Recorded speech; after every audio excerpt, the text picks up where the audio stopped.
Thanks for being here. Subscribe to Cheating Stories Best, so you don't miss new stories. Wife decided to make secluded videos without her husband with other men, but ended up paying for it with her life. Today's story with a similar plot. Enjoy watching it. I couldn't believe the crap that Nikki, my wife of 7 years, had just thrown at me. In just a couple of minutes, I realized how little she really thought about me. We were at a mountain resort attending a 4-day bachelorette party for her older sister, Kirsten, who was getting married for the 3rd time. I couldn't help but wonder how she managed to scam her current fiancé. Was it her money, or did she threaten to sue him? I assumed that, being a lawyer, she no doubt forced him to sign the mother of all prenuptial agreements, probably subjecting him to some form of medieval torture the day before. On Wednesday, we decided to use one of the public hot tubs offered by this establishment. Earlier that day, Kirsten had warned that there might be without clothes men in the hot tubs. I thought she was just fooling us, but she wasn't. It seemed that the hot baths here were clothing optional. After we entered the water, I noticed that the 5 guys across from us were without clothes. My assessment was correct as they climbed out of the bath, dried themselves off, and settled into their lounge chairs, not caring that they were exposing themselves to us. However, one guy, a tall muscular man with long hair pulled back into a ponytail, was lying on the grass next to the hot tub on his side with one leg up. His equipment seemed huge. I noticed Nikki staring at him with glassy eyes. I guess I should step back and tell you a little about us. My name is Ned Carson, and my wife is Nikki. I am 39 years old, and she is much younger. She just turned 32. I used to be a police officer but was injured in the line of duty. As a result of my injuries, I was shot several times. I was written off for health reasons.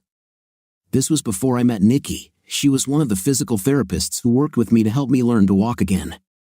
I still find it difficult to walk very far, but I managed to get around. After my dismissal, I became a private detective. Luckily, most of my work is done either at my desk or in the front seat of my car, and I don't have to run around much. I worked with one of the best detectives for several years until he died of a heart attack. After his death, I took over the day-to-day work, reporting to my former boss's partner. Nikki and I dated for a while, fell in love, and got married. The first 5 years of our marriage were wonderful, or so I thought. However, a couple of years ago, I was diagnosed with type 2 diabetes and high cholesterol. Of course, my habit of smoking 2 packs of cigarettes a day didn't help matters much. Thanks in part to the medications I took for diabetes and cholesterol, I found that I couldn't have a night the way I used to. I even tried to quit smoking, but all it did was make me irritable. At first, Nikki said she understood, and we did everything we could, even if I couldn't maintain my arousal for very long. I still satisfied her anyway. She seemed to enjoy it, and I always made sure she got to the finish line. But over the past couple of years, something has changed. Slowly but surely, Nikki changed from a sweet, caring, loving woman to a shrew that I sometimes didn't recognize, constantly ordering me around and becoming hot-tempered over trifles. Nothing I did seemed to satisfy her anymore. To top it all off, our personal life has become almost non-existent over the past year. I did everything I could to keep her happy, but it seemed to be a lost cause. I was hoping that this little trip to a mountain resort could rekindle the spark between us, but it became clear to me that this was a hopeless cause as I looked at the man deliberately exposing himself to Nikki without a care in the world. I realized that he seemed somehow familiar to me, but I just couldn't place him. Earlier today, Thursday, Nikki said she was going shopping with her sister, so I decided to go play golf. I returned a little earlier than planned, took a shower, and got dressed. I was hoping to take Nikki out to dinner and dancing later as a possible prelude to intim. As I was getting dressed, Nikki ran into the room wearing a bathrobe. Her hair was wet, and she seemed flushed. She sat on the bed and looked at me for a while. "I thought you were going shopping with Kirsten," I said. "I changed my mind," she said. "Instead, I went to the hot bath." "I see," I told her. "Were there any without clothes men in there today?" "Oh yes," she said with a smile. "There was a guy with a ponytail. His name is Ramon Torres. He's doing some work at a film studio on the West Coast. You would really like him." That's when it dawned on me. I knew exactly who he was. Yes, Torres does work for a film studio, but you likely won't see his work on the big screen. That's because his work is a little more adult in nature. I take it you've gotten to know this guy Ramon a little, I said. She snorted at this. Yes, I did, she said, and some of his friends. I understand, I said. Did you have a good time? It was the best time I've had in years, she said. Is this what you had in mind all along? I asked. Her face changed, and I realized that the shrew had returned. Yes, that's true, she said. I looked at her, and for a moment, I had no idea who this woman was. She looked at me before continuing, you cannot even imagine. For years, you were the only man I ever had a night with, but the last 2 years have been real hell for me. I'm dying to have intim, but you can't even do it half the time. You know why? I said, all these damn pills the doctor prescribed for me. It is not my fault, I continued. Of course it is, she said. All these years you've been smoking, drinking, eating crap food, and lately, you've barely been exercising. Now you're paying for it, and me too. I need a man, someone who has nice big equipment, someone who doesn't cater to my every whim. I need someone who orders me to do what he wants, not one who sits behind a desk and refuses to confront me.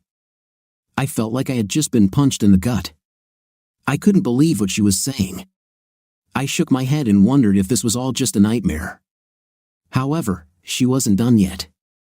Do you know what he did? She asked with a grin. He ordered me to take off my clothes right there in front of them all. And you did it? I asked, already knowing the answer. She giggled as she shed her robe, revealing her body without clothes underneath. I saw bruises and bite marks on her. Have a night? She asked sarcastically.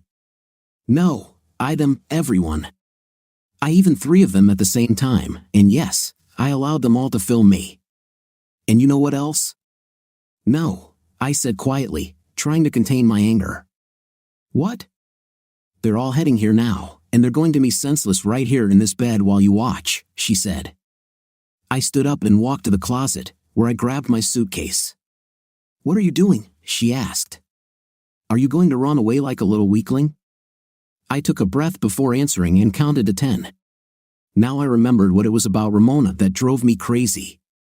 Apparently, he had a nasty habit of getting women hooked on intim and pills. He then recruited these women to star in adult films for him.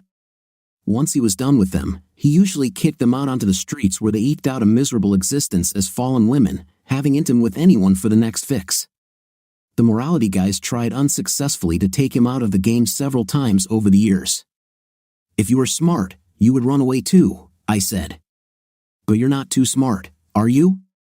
Stay and have fun if you want, but no matter what, it's over between us. Say hello to your sister. I finished packing my suitcase and headed towards the door. What, are you just going to leave me? She asked with a smirk on her face. Yes, I'm leaving, I said. I'm fed up with your crap, and I will not be your willing cuckold. Goodbye. With these words, I turned and left. As I walked down the hallway, I saw Ramon and 4 of his friends walking down the hallway. After they passed me, I called out to him. Ramon. I called. He turned and looked at me. Yes, what do you want? He asked. I took off my wedding ring and threw it to him. You want her? She's yours, I said. When he caught the ring, I said, I'm done with her. He grinned and put the ring in his pocket. Whatever you say, dude, he said. He snorted and turned back the way he had come. I walked to the car, loaded up, and drove off, stopping to buy a pack of cigarettes and a 6-pack of beer. At that point, I really didn't care if I lived or died and decided it was either smoke it or break something. 3 hours later, I was home. I was hoping Nikki would at least call and apologize, but she didn't. To hell with it, I thought to myself. It was still quite early, so I decided to take matters into my own hands. If Nikki thought she could just have her little gangbang and go home as if nothing had happened, then she was out of her mind. I called a locksmith and arranged for all the locks in the house to be changed. I had to pay extra for it to arrive quickly, but for me, it was worth it. I grabbed a beer, sat on the back porch with a notepad, and made a list of things to do. I've worked on enough cases involving cheating spouses to know how it goes. Typically, the husband would get the cuckold while the wife would end up getting half of everything. I also knew that I would not be able to file on the grounds of adultery since it is a no-fault condition. Having made my list, I drank a couple more beers and smoked a few more cigarettes. Finally, I went to bed, hoping to wake up and find that it was all just a terrible nightmare. But that did not happen. The next morning, I got up and checked my phone, hoping against hope that Nikki would come to her senses. But she didn't. There were no calls, no text messages, nothing. I had a cup of coffee and called Nick Parson, one of the top lawyers we worked for. After telling him what happened, he promised to prepare documents for divorce. We decided to notify her at her place of work on Monday to achieve maximum effect. "You know the rules of the game, Ned," he told me. "Don't do anything stupid." "You know me, Nick," I told him. "Yes, I know, and that's why I'm telling you not to do anything stupid," he said. "Talk to your boss and see if he can find someone to look after your wife and Ramon. I don't want you to be involved in this at all. You understand me? Stay away from this as much as possible." "Yes, I understand," I said. We ended the call, and I dialed my boss, Paul Drake. "Hey Ned, I thought you and your lovely wife were in the mountains," he said. "What's happening?" "Everything is fine, no Paul, it's not like that," I said. He listened while I told him my story. "Damn," he said when I finished. "I'm sorry to hear it. Do you want me to send someone there to keep an eye on what's going on?" "Yes, that would be great," I said, "but it has to be someone Nikki doesn't know." "I have everything under control," he said. "You know I've been doing this for a while. Do as Nick says and stay out of this for your own good. I'll send someone there as soon as possible." "Thanks, Paul, I appreciate it," I said. When we ended the call, from there I went to the bank to take care of our accounts. I charged half and canceled her credit card. I thought about canceling her ATM card, but decided to leave it as is so we could track any charges she might have made on it. However, I reduced the amount she could receive daily. Once I was done with that, I went to another bank and opened an account in my name only. I stopped at a diner and devoured a pastry sandwich and then headed home. There was really nothing more I could do except sit and wait. After a while, I decided it was time for me to take inventory of myself. I had to do something. I stepped on the bathroom scale and noted my weight, 98 kilograms. Then I looked at myself in the mirror. I still had a good figure, but I had developed a bit of fat, and the muscles that I had before when I wore the uniform had mostly become flabby.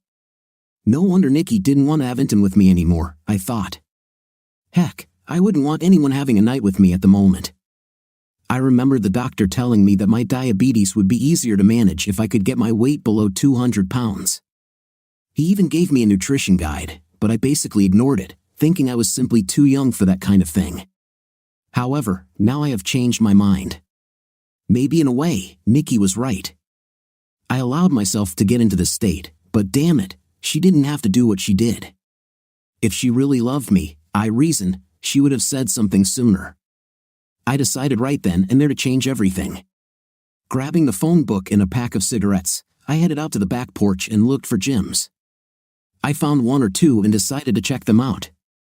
I was about to leave when my phone rang. I saw that it was a number I didn't recognize, but I answered anyway. "Carson," I said.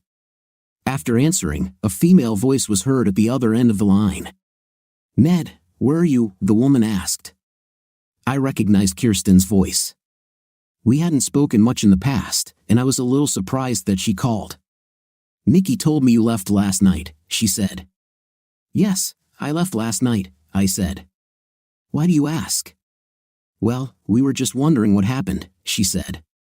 "Nikki looks like she was seriously bullied and sent to soak. I've never seen her in such a state. Then she told me that you two had a fight and you left. What's happened?" "Maybe you should ask her to tell you," I said. "Is everything okay between you two?" she asked. "No, that's not true," I said. "Tell me, did you know that Ramon Torres and his team are at the resort?" "Of course," she said. "They provide entertainment for our bachelorette party. I also asked them to bring a film crew." "Why did you ask?" Oh, nothing, I said. So you know what kind of business he's in, right? Yes, I know, she said. He was highly recommended. Did Nikki know too? I asked. Yes, she knew, Kirsten said. I told her. To be honest, I was a little surprised when you showed up. It was just supposed to be a girl's thing, you know? But I thought that if you two like the whole hot wife and cuckold thing, then it's really none of my business. So you knew she intended to cuckold me? I asked. Yes, she said. We all knew this. I thought to myself, why did you ask? Is there some problem? Nothing I can't handle, I said, not wanting to show my cards. Do you want me to ask Nikki to call you? She asked. No need, I said. Okay, she said. Look, just let her have a blast, okay? I know she still loves you. When she's finished, she'll come back to you. After all, it's just a night. No, that's not true, I told her. It was a heartless, cruel, calculated betrayal, and you helped it. Oh please, stop showing off, she said. It's just the weekend. You'll be back to pick her up on Sunday, won't you? No, I said. She can find her way back on her own, but she won't be welcome there. I heard Kirsten gasp when I said that, but I really didn't care. To hell with them all, I thought. Goodbye, Kirsten, I added, ending the conversation. So Nikki knew this was coming from the very beginning and even planned it in advance just to humiliate me. I wanted to punch a hole in the wall. Instead, I went to the gym and spent time hitting the bag, pretending it was Nikki and Ramon. I punched until I had no more strength in my arms and finally took a shower. Are you okay? I heard a man ask while I was getting dressed. I looked and saw one of the trainers standing there. Not really, but thanks for asking, I said. I saw you there on that punching bag, he said. I thought you would end up hurting yourself. Do you want to talk about it? What the hell, I thought. I sat down and took a breath. He sat down on the bench and waited patiently. I finally told him the whole story. I'm sorry to hear that, he said. Please call me Ned, I said. Okay, Ned, he said in response. Look, if you want to get back in shape, I can help you. But I think you need to do more than just lose weight. If you want, I can recommend you a good consultant. I looked at him and thought for a moment before answering. I realized that he was right. I was a complete mess both physically and emotionally. What the hell, I said. Looks like I could use all the help I can get. He laughed and handed me a business card.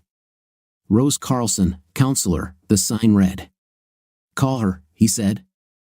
She's damn good, especially at things like yours. Yes, I'll do that, I said. At the same time, I couldn't help but notice that he preferred not to put any weight on his right leg. I explained that I was injured as a result of the shooting. He listened and nodded his head. I can help you with this if you want, he said. We can also help you with your diet and exercise regimen. But you will have to commit to a long-term program. We have people here who specialize in people with diabetes. Are you ready to do this? I thought about it before answering. Yes, I said, nodding my head. I knew I had to do something and fast. Okay, he said. Let's sign you up.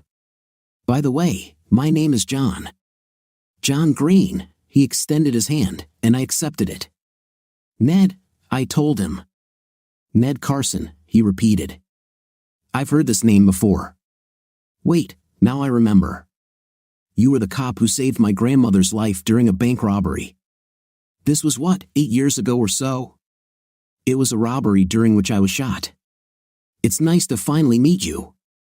By the way, how's your grandmother doing? I asked. She's doing well, John said. Thanks for asking. He took me to the front desk and signed me up for a program that he said would help me lose weight and regain my strength. He introduced me to several of his colleagues as the police officer who saved his grandmother's life, and they all thanked me for my service. Listen, if you have any questions, please don't hesitate to ask, he said when we finished. And please be sure to contact Rose. I will do so, John, I said. Thanks for everything. I left the gym feeling better than I have in a long time. It was nice to be appreciated by someone for a change. When I got home, I called Rose and made an appointment for the following Tuesday. I held out some hope that Nikki might call or text, but she never did. I did receive a call from Paul who told me that they had an operative on site who would record her actions and report directly to him. I thanked him and informed him of my meeting with Rose. "Okay," he said. "I'm glad to see you taking positive action, Ned. Take as much time as you need to figure this out. I'll fill you in when I hear anything from our guy at the resort. Just calm down now, do you hear me?" "Yes, I understand you," I told him. We ended the conversation, and I tried to relax, but found it almost impossible. Part of me wanted to go and drown my sorrows in a bottle, but the rational part of me said no. I waited agonizingly for the rest of the weekend but didn't hear anything from anyone until Sunday around 10 a.m. Paul contacted me to say that Nikki had left with Ramon and his team that morning. "Looks like she was very busy over the weekend," he told me. "We have video, audio, photographs, reports. I'll give this all to Nick and make a copy for you in case you want to see it." "Do you know where they went?" I asked. "I have no idea," Paul said. "They left around 9 a.m. "Okay," I said. "That means she should be here around 12 or so." "As long as she comes home," Paul said. "Yes," I said in agreement. "Stay in touch and let me know if she shows up," he told me. "I'll do so," I told him, ending the conversation. I decided to take a chance and dialed Nikki's number. Unfortunately, the message went straight to voicemail. "Nikki, call me when you get this message," I said. "I know that you left the resort. Call me." I ended the call and dialed Kirsten's number.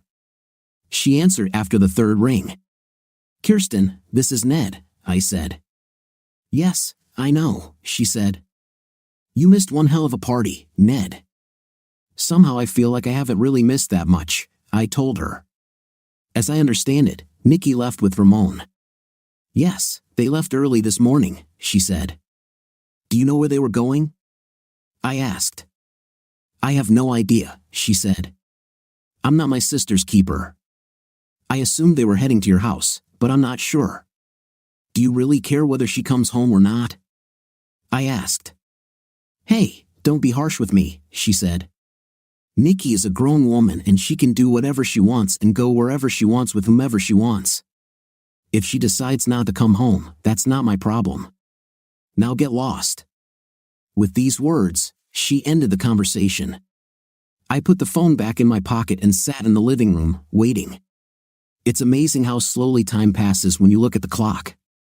The minutes passed slowly. Pretty soon it was 12, noon, and Nikki still hadn't shown up. I waited anxiously, but nothing happened. An hour later, there was still no word from Nikki, and my voicemail still wasn't answered. I launched the search app on my mobile and tried to find her using it, but to no avail. Apparently, she turned off her phone and took out the battery so I couldn't track her. I turned on my computer and checked my email, nothing. I continued to wait and wait and wait a little longer. By 6 p.m., she still hadn't shown up, and I assumed she either hadn't returned home or had been in an accident on the way. I contacted Paul, who made several calls only to find out that she had not been hospitalized and, as far as he could tell, had not been stopped by the police along the way. I got an idea and went back to my computer. I thought that if she used her card at the ATM, I would see that it was reflected in our account. When I opened the online banking, I saw that around 9:45 a.m., at the airport, which is fairly close to the resort, $200 had been charged. This was the daily limit I set her card to on Friday. Based on this information, I assumed that she decided to fly off with Ramon and his gang, but where? Opening another browser window, I checked for flights out of that airport and saw one departing to Los Angeles at 11 a.m. I also saw flights to Miami, San Francisco, Dallas, and Seattle around the same time. I knew Ramon lived on the West Coast, so I figured that was where she was headed, but I wouldn't be sure until she used the card again. I called Paul and brought him up to date. "I think we have to wait until she uses her card again," I said. "It will happen at the earliest tomorrow," I told him, "and by then, she could be anywhere." "Have you considered reporting her missing?" he asked. The police won't do anything until she's gone for at least 24 hours, I said. Then we have nothing left to do but wait, he said. Is there anything in the video transcripts that indicates where she might have been going? I asked. I figure if we go through it line by line, we might be able to find something, he said. Do you want to try to figure this out? I have to do something, I said. There must be something that indicates where she is. Okay, come over to my house, and we can start discussing this if you want, he said, but I have to tell you, what I saw from this was not very pleasant. I don't care, I said. I need to know where she's going and whether she'll ever come back. Well then, come, he said. We ended the conversation, and I drove to Paul's house as quickly as the law allowed. When I got there, his wife Donna opened the door and let me in. Can I get you something to drink, Ned? Maybe coffee, or do you prefer beer? She asked. I need to collect my thoughts, I said. Coffee would be ideal, please. Okay, she said. Paul is in his office, so go straight there. I walked into Paul's home office and saw that he was looking through a rather thick stack of papers. He looked up when I entered. Come in, Ned, he said. Here, take this and see what you can find. He handed me a thick stack of papers, and I sat down to look through them. He was right, it wasn't pretty at all. Mostly, Nikki was begging to be harder and faster, and there were a lot of comments from Ramon and his gang regarding the quality of her charms. Most of it was quite sickening and childish, in my opinion. I also couldn't help but notice the obligatory insults Nikki and her lovers were throwing at me. It's a pity that your loser husband was too cowardly to stay by your side, Ramon said. Yeah, well, it's his loss, Nikki said. He will never touch me again. He gave me his ring when he left. Ramon told her, he said that now you are all mine and it's over with you. Laughter. Maybe I'll pee on him for old time's sake, she said, laughter. At that moment, I wondered what it was that I had ever seen in her. Good riddance to bad trash, I thought. We continued to review the transcripts, trying to find a clue. Suddenly, Paul screamed, Wait, he said. I think I found something. What? I asked. It was late Saturday night, around 11:45 p.m., he said. Here, read this. Tell me what you think. I took the transcript from him and began to read a few lines above where he indicated in order to better understand the context. God, boss, she's the best we've had in a long time, said one of Ramon's henchmen. We could make a lot of money off this 5th place, said the other. You think so? Asked Ramon. Oh hell, yes, said the other henchman. What do you think? Asked Ramon. Are you ready to earn some real money? I'm not a fallen woman, Nikki said, laughter. No, baby, I'm talking about movies, online videos, Ramon said. You have an amazing body and a pretty face. All you have to do is do what you're doing right now in front of the camera. You do this innately. I've been thinking about a whole new line of cuckolding and humiliation videos, and you'd be perfect.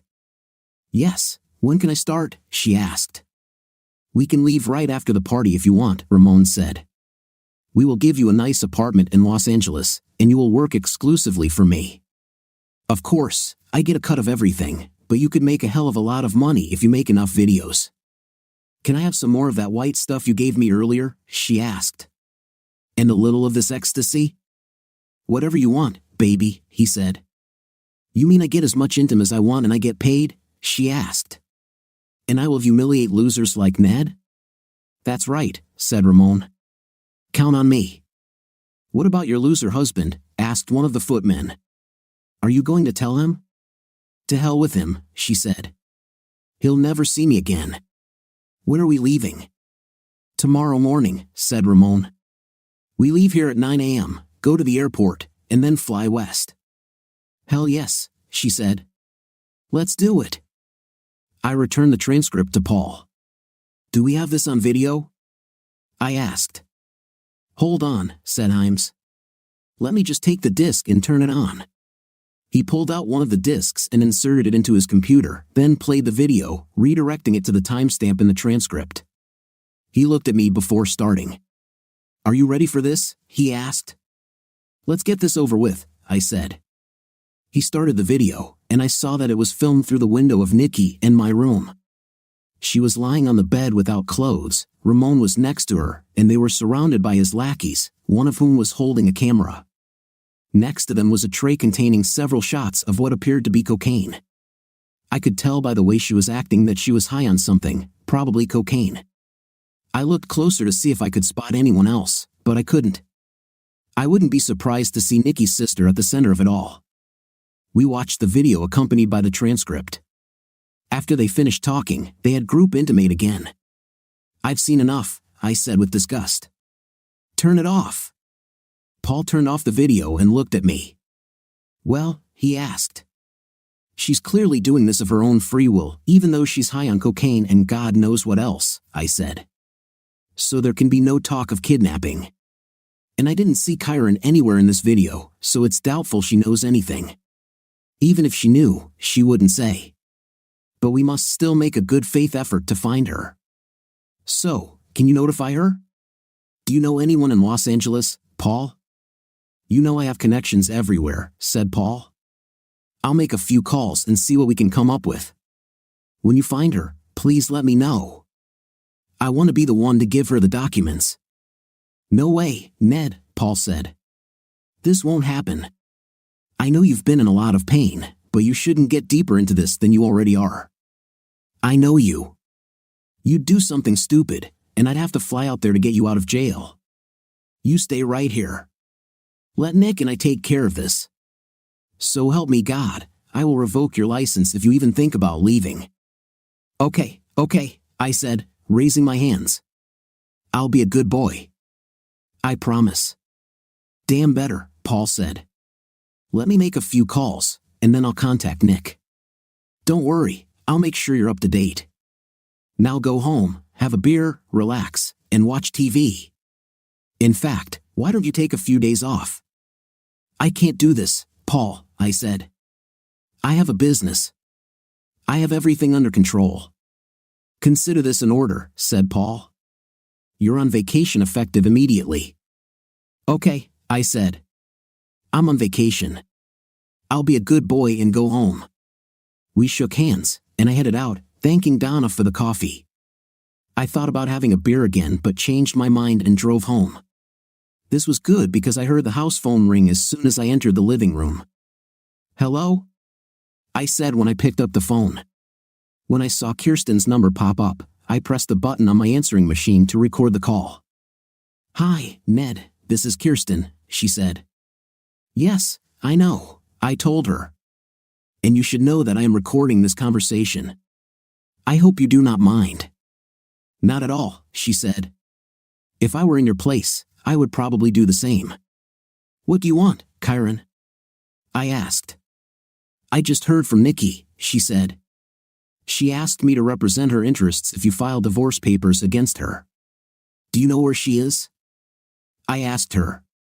"She told me she's in Miami now, but she'll be moving around a lot and probably won't be back soon," Kirsten said. "Miami, then?" I asked. I knew she was either lying or had been lied to. "That's true," she said. "At least, that's what she said.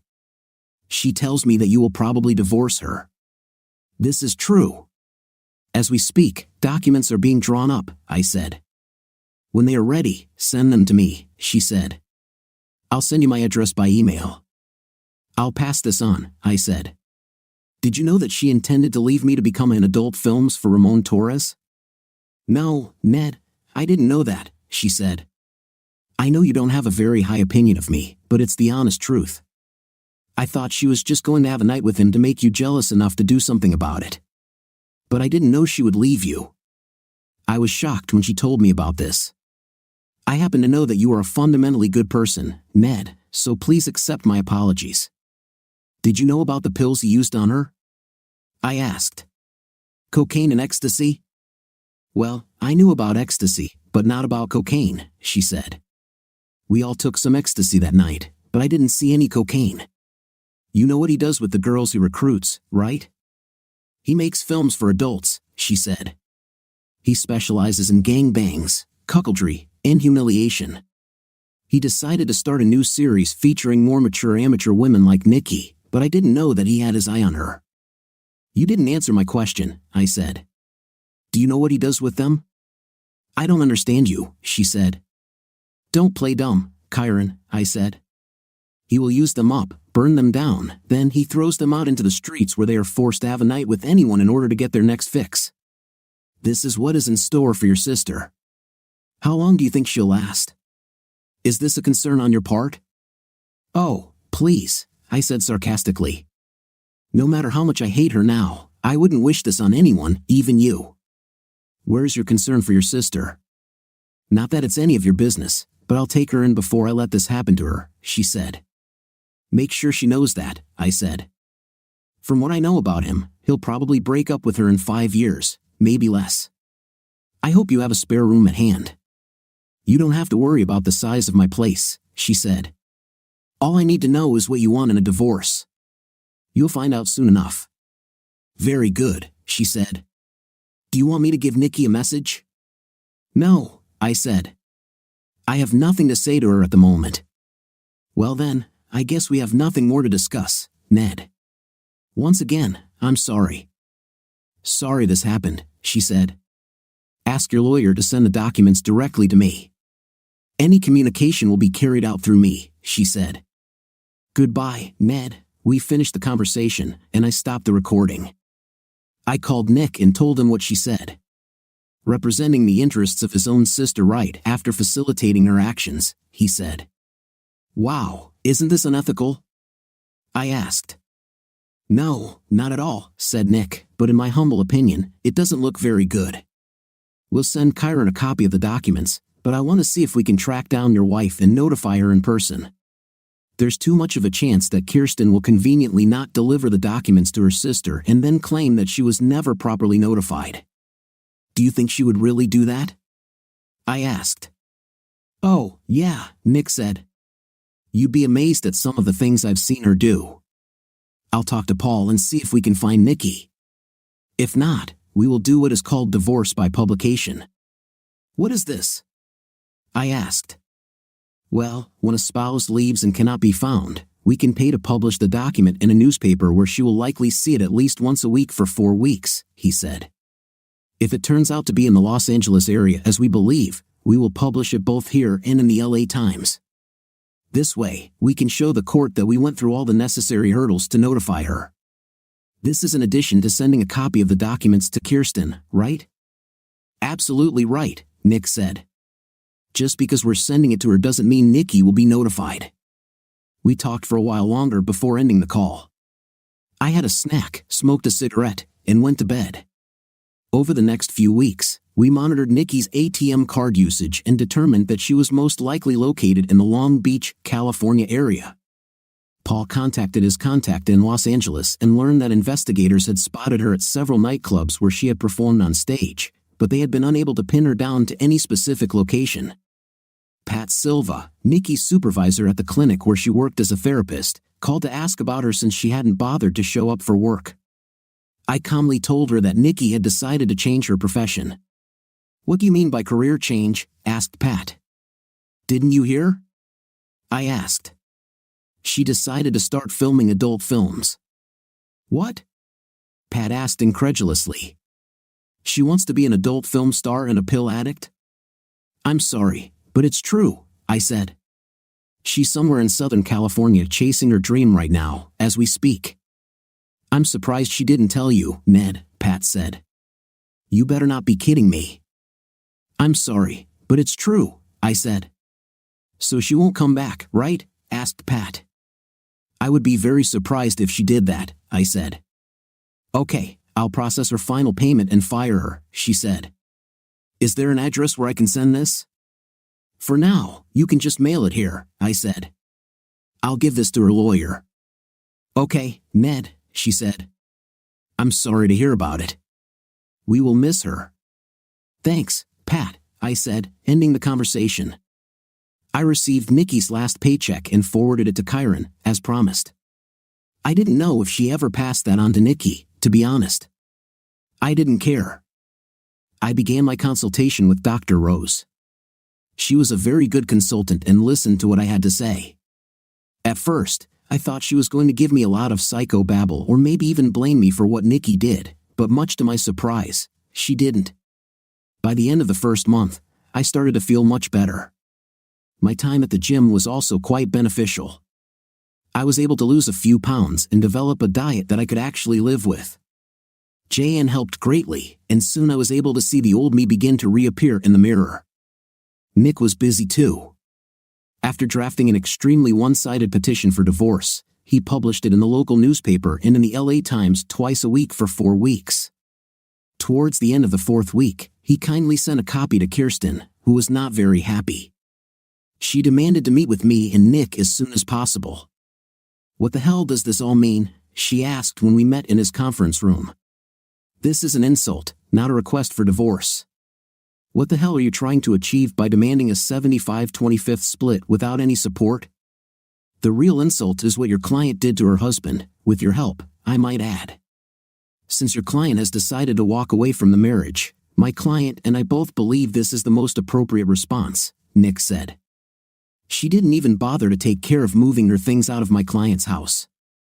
My client hasn't even been served with the documents yet," Kirsten hissed. "That's because your client was hiding in the Los Angeles area," Nick said. "Since we do not have her address and you were not very willing to tell us about your client's whereabouts, we decided to file a divorce by publication. A 4th ad has just been published in both the local newspaper and the Los Angeles Times. I'm going to fight this, you know," she growled. "As you wish," Nick said. And she fought. She filed motions that went nowhere and requested counseling, which the judge reluctantly agreed to order. I was shocked when Nick told me about this. "Don't worry about it," he said. "Judge Potter hates traitors and loves policemen. Kirsten thinks she's driving, but in reality, she gives Nikki just enough rope to hang herself." "What do you mean?" I asked. "Nikki probably won't come to the consultation," he said. "Judge Potter hates it when people disobey his orders. When that happens, he will likely issue a bench warrant for arrest." "This is what I would like to see," I told him. I showed up at the court-appointed counselor's office exactly at the appointed time, and of course, Nikki was not there. I knew consultant Judy McGregor because she was the police consultant who worked with me after I was shot. We spent an hour catching up, and she listened to me tell my story. "I take it you can't imagine making peace with your wife?" she asked. "Not at all," I said. "Okay," she said. "I will report this to the judge as well as her absence. Good luck, Ned. It was nice to see you again." From what Nick told me later, Judge Potter was furious that Nikki had disobeyed his orders and issued a bench warrant for her arrest. He told me the warrant was valid for 5 years. We continued to monitor her ATM usage and noticed that while most of her activity was in the Long Beach area, she used it several times in San Francisco and San Diego. It looks like she was very busy. At the same time, I did a search and found several short videos of her. I could only stand and watch them for a few minutes, and I noticed that they were all on the same topic: group intimate and humiliation of the supposed husband. I almost threw up when I realized that this was exactly what she probably wanted to do to me. Finally, a date for our court hearing was set. I met Nick at the courthouse, and we went inside. I looked around and saw Kirsten, but Nikki was nowhere to be seen. I wasn't surprised. When it was our turn to approach the bench, Nick and I took our seats and watched as Kirsten sat alone at her table. "Where's your client?" he asked. "She's not well at the moment," Kirsten said. "Unwell?" asked Judge Potter. "What the hell does that mean?" "She's at work right now," Kyron added. "At work?" asked the judge. "Damn it, she's an adult film actress. What, there are no beds in this city? Is her job more important than this divorce?" "She just couldn't leave, Your Honor," Kirsten said. Judge Potter sighed heavily and stared at the documents in front of him. "Very good," he said. "In light of this, I will issue another court order, and I am ready to enter the divorce decree in court today." "But Your Honor, we still need to submit motions," Kirsten said. "I saw everything I needed to see, lawyer," said the judge, clearly annoyed. He looked both ways before continuing. "While there are guidelines that govern what a court can award, the fact is that in this state, the bench has a lot of discretion in determining the division of marital property," he said. In the course of my reflections, I appreciated both sides in this dispute. On the one hand, there is a highly decorated former police officer who almost lost his life protecting a 70-year-old grandmother. On the other hand, there is a woman whose lawyer admits that she is a pill-abusing adult film actress who deliberately betrayed and abandoned her husband to pursue her debauched lifestyle. And it is my understanding, lawyer, that you had a hand in facilitating some of your client's actions. I have to say, this really worries me. I consulted the state bar, and they told me there were no ethical violations, even though you came awfully close to crossing the line. I advise you to be more careful in the future. After reading all the documents in the attorney's report, I feel that I have no choice but to grant the plaintiff's petition for divorce as filed, he said, banging his gavel. Good luck, Mr. Carson, and thank you for your service to this community, he added. I looked at Nick in surprise. Did we just win? I asked. He smiled, looking at me. Of course we did, Ned, he said, shaking my hand. Congratulations, Ned. You are now a free man. Kirsten collected her things and came up to us. Congratulations, Ned, she said, extending her hand. You've got your pound of flesh. I hope you're happy now. I took her hand and shook it. I knew that losing such a case would not be easy for her. No, I'm not happy, I said. I haven't been happy for quite some time. I took a DVD out of my briefcase and handed it to her. You once said that if I need to tell Nikki something, I'll let you know. Here's my last message to her. You can look at it if you want. I don't care. I also have a cashier's check for her portion of our account. I closed it late last night. I'll give this to her, she said quietly. By the way, what's on the DVD? Nothing special, I said. Just a little message for her. In fact, it was more than just a small message. The day before, I hauled a 50-gallon drum out to the backyard and mounted the camera on a tripod. While the camera was filming, I filled a barrel with all the clothes she had left behind, including her $12,500 wedding dress, every photograph I had of her, and many little trinkets she had collected over the years. I even broke the wedding portrait that hung above our bed and stuffed it in a barrel. I doused everything in the barrel with lighter fluid and set it on fire.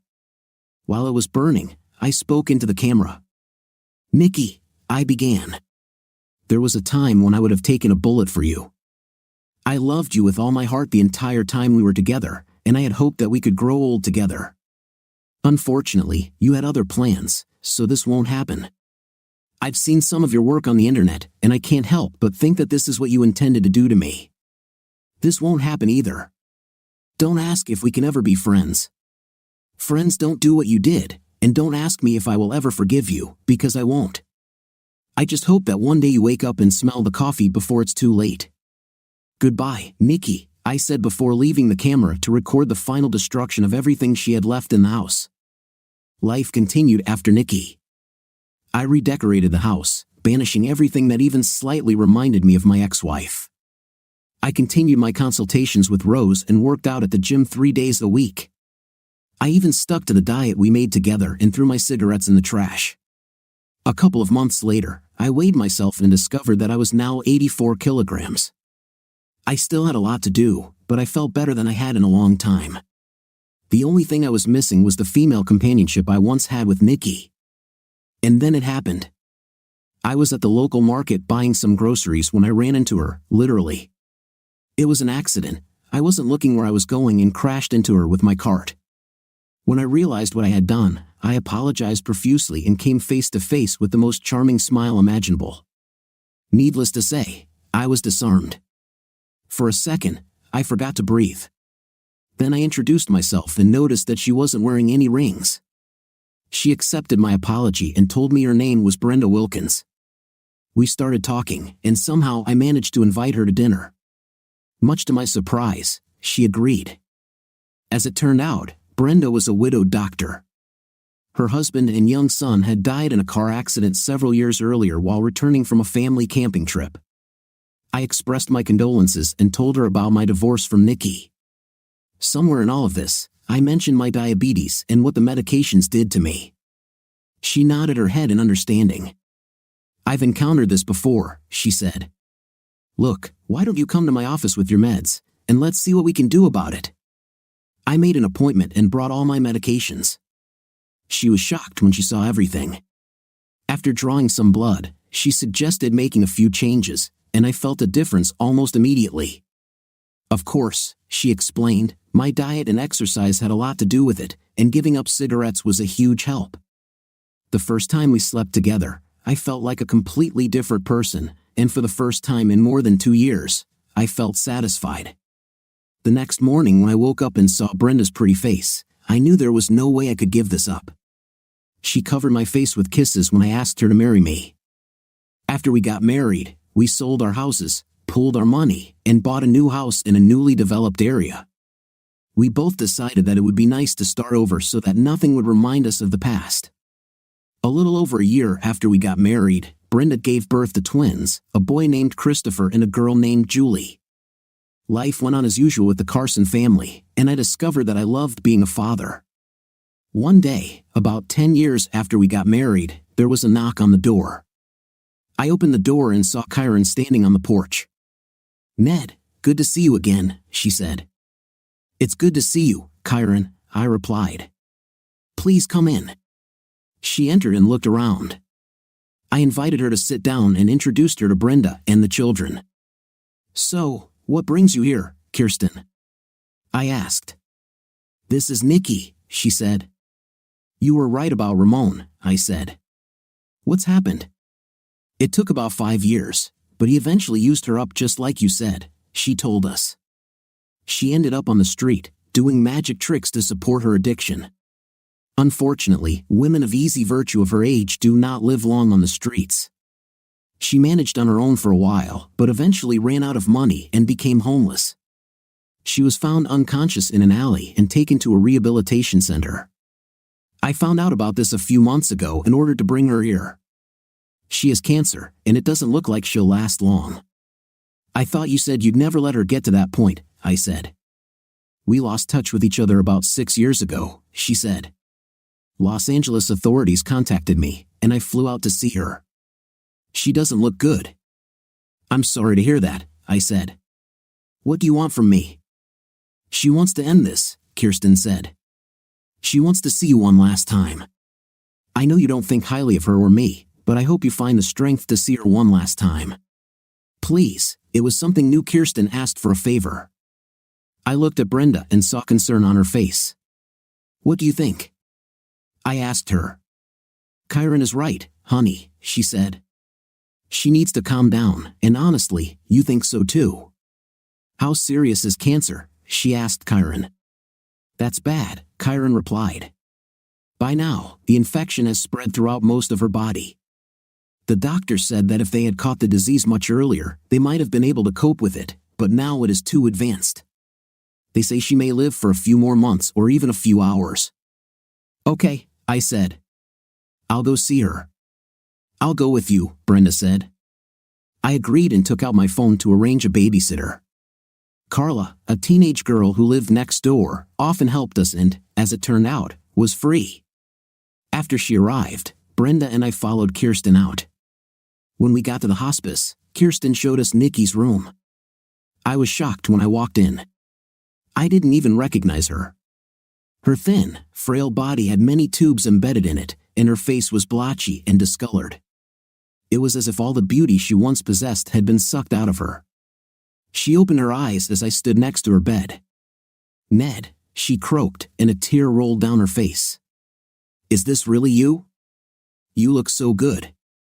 "Yes, it's me, Nikki," I said. "Oh, Ned, I'm so sorry," she sobbed. "I screwed up so badly. I spoiled it all. I know you said you'll never forgive me, but I'm begging you, please. It hurts so much. Forgive me." I looked at Brenda and saw a tear roll down her cheek. I knew what I had to do, and it would be the hardest thing I've ever done. I sat down and took her hand. She was cold to the touch. "It's okay, Nikki," I said. "I forgive you." She burst into tears and grabbed my shirt with her other hand. I hugged her and let her cry on my shoulder. A few minutes later, a nurse came in, looked at her chart, and administered something to her for. "This will help her get some sleep," she said before leaving. I looked and saw that she was already falling asleep, so I put her head back on the pillow. "Thank you for coming, Kirsten," I said.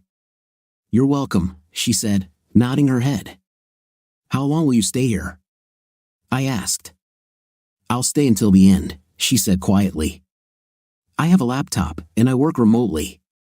I've already agreed on everything. There will be no memorial service." She didn't want this. "What happened to Ramon?" I asked.